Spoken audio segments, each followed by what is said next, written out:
am a hiring manager in 2025. What does that mean? That means it's absolutely crazy out here how many people apply for each job that we have open at every company. So I'm going to give you guys a little bit of a perspective from an employer side, what it looks like when we post a job and what kind of traffic we're getting and how we try to get through that. And I'm also going to tell you what we find most valuable when we're hiring people. So if anybody's in the job market or you've got friends, family in the job market or colleagues that are looking, send them this and hopefully it's good information. One thing I could say is I could tell that he's about to be very informative to a lot of people right now and to the job field. But what I have to tell you is that anything that a lot of people do out here today when they try to improve the credibility of their resume, like to make themselves stand out, I say that it can be tough because you got a lot of applicants out here that are actually trying to make their resume really stand out. So they might be trying to oversell themselves. It's one of them things. It's if and a but. Like you don't really know what's going to get you in the door because we do got a lot of ghost jobs out here today, and you see that with proof. Let's just see what he's going to say. First of all, for each role that we post, now we pay for Indeed and LinkedIn. There's ZipRecruiter, there's Monster, there's Career Builder, there's every other kind of career site in the world. But we pay right now for Indeed for base level candidates and then LinkedIn for like higher level candidates. It's kind of how we use the platforms. You can find both on both platforms, but that's generally what you find. So we get between 60 and 110 applications per job per week.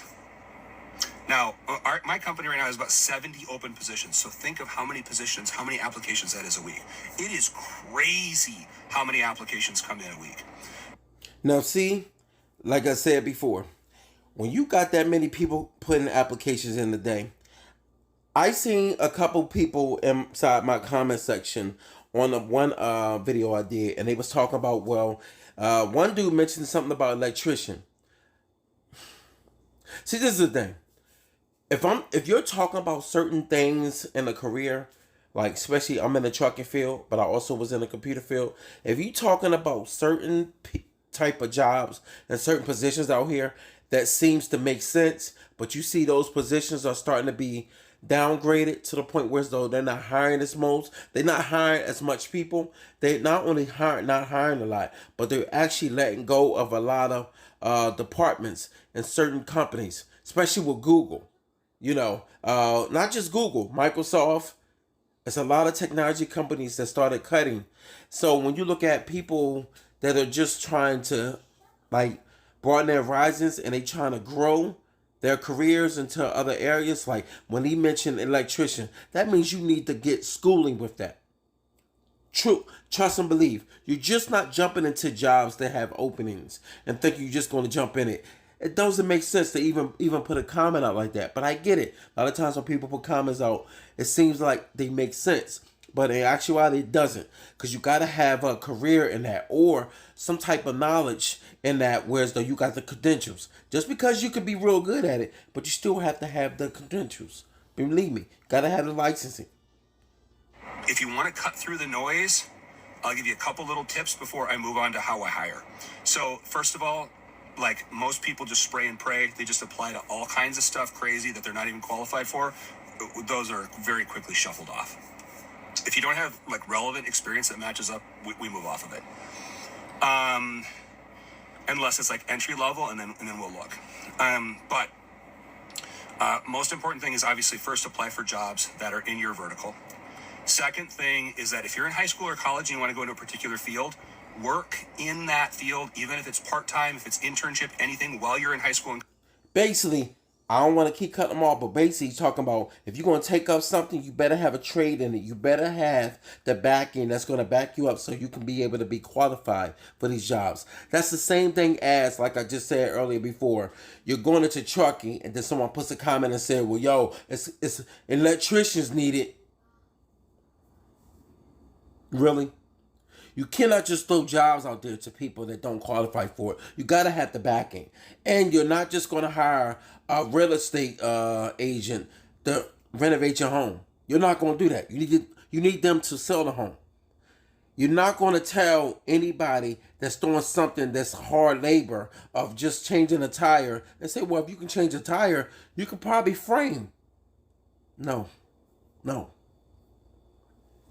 College, get relevant experience. I cannot tell you guys how many people that come to me that are college graduates that think they're automatically going to get a job. Let's say they have a marketing degree and they have a 4-year marketing degree. So they come out with theory taught to them probably by somebody that has never actually ran a real marketing campaign before in their teachers. Or I've got some people that have been working marketing for the last 4 years that have ran successful campaigns, that have made money for companies, that showed that they've increased sales. And which one am I going to hire as an employer? I'm absolutely going to hire the one that already has the 4 years of marketing experience versus the one that comes out with a 4-year degree. So if you're in college, be working summers, part-time, whatever you can, get relevant experience in your field, because if you come out raw, it's very difficult to hire you over somebody that already has experience. Okay. Now, that's a very, very smart and a very informative thing that he just put out there. This is probably why, not probably, for fact, this is why you're seeing so many people come out of college and they can't find jobs. And the sad part about it is reality will strike you.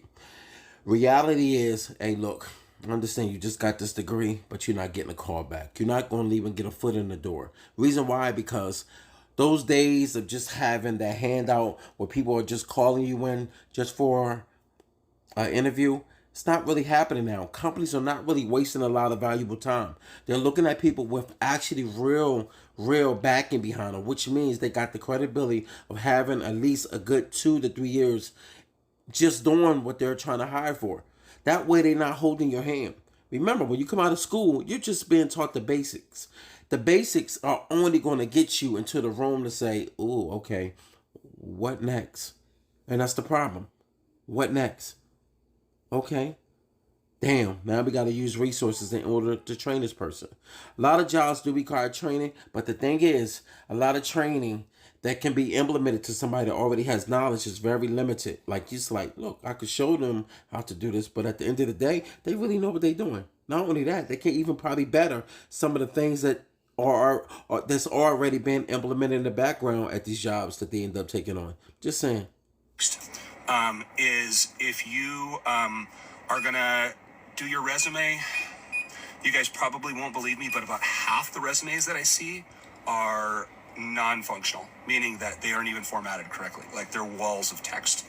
It's so easy to do your resume for free in Microsoft Word and to paste it into ChatGPT and say, optimize this for the marketing manager role that I want, and hit enter. It'll spit out a completely formatted resume that you paste back into Word and then edit to your, past career objectives, and you're done.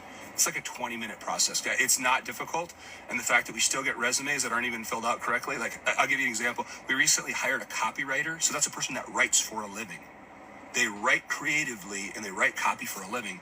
And over half of the submissions that we had misspellings in the copywriter resumes. Think how crazy that is for us as employers. So I'm not trying to say that it's easy out there for you guys. It's tough on both sides is what I'm trying to say. So just to let you know this, one of the things is when I used to do my resume, one thing I could tell you, my mom was really good doing resumes because she's been in government for I don't know how many years. And she's good with just looking over resumes. And my mom used to do my resume.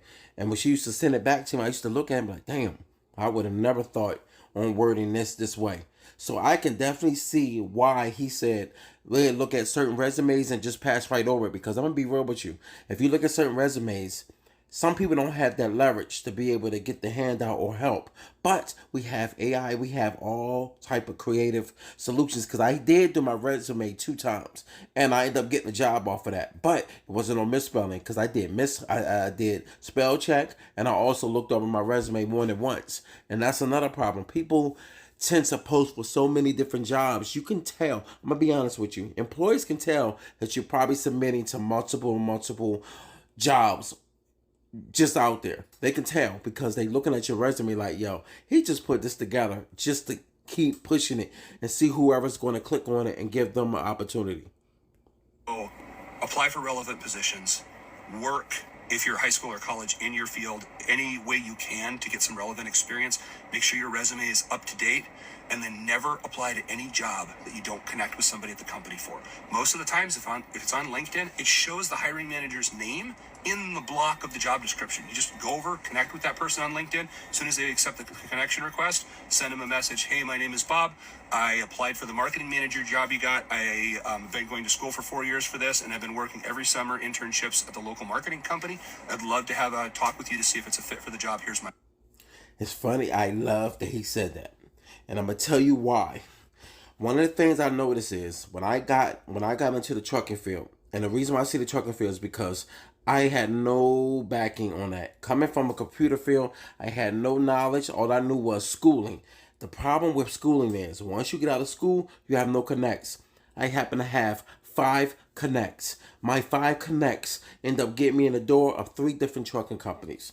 I got my first job with my connect, and I got my second job with the other connect. The third one I end up not taking because I did something I just didn't like that company. But other than that, my connects came from having a relationship, but along with having the schooling and that backing. But other than that, I did not have the credentials to say I was qualified. They just brought me in because I had the connections. Connections mean a lot.